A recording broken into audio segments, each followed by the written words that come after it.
Tak myslím si, že nezačali sme vôbec dobre, že Banská nám robila problémy a bolo to vidno aj, však dali nám gól, vďaka Bohu to VAR zrušil, ale určite nám veľmi pomohla tá červená karta, potom Banská sa zatiahla a vlastne bolo to iba o tom, či si my vytvoríme šance alebo nevytvoríme, čo sa nám vďaka Bohu podarilo a dokázali sme ich aj premeniť a potom sme to už v podstate viac menej dohrávali. Áno, tak ja mieril som mu to na prvú, bolo to z takého uhla, že asi ťažko by som to trafil na zadnú a som veľmi rád, že to tam prešlo. Som veľmi rád.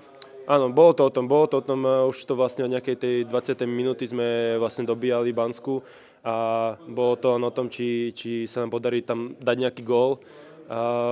Myslím si, že to bolo o tom prvom góle, že oni potom už aj sa museli trošku snažiť ísť do tej ofenzívy, čo robilo priestor v obrane a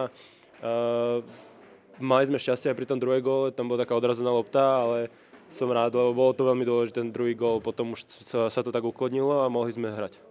Strelili krásne naozaj tú obalovačku na zadnú, naozaj krásne. Určite, vedeli sme, že o čo hráme, že je dôležitý zápas, že keď prehráme, tak sa nám priblížia a bolo to tam veľmi tesné, tie body v tej tabuľke, takže sme veľmi radi, že sme si to tak trošku upevnili a že máme to vlastne vo svojich rukách. Počul som, že tretie tuším vraveli chalani. Tretie, áno. Hej, a myslím si, že je veľmi dôležité, pretože ten štart do tejto sezóny, do tejto časti sezóny máme veľmi dobrý a verím, že to len tých divákov na štadión potom len privítá, že budú chodiť ešte viacej.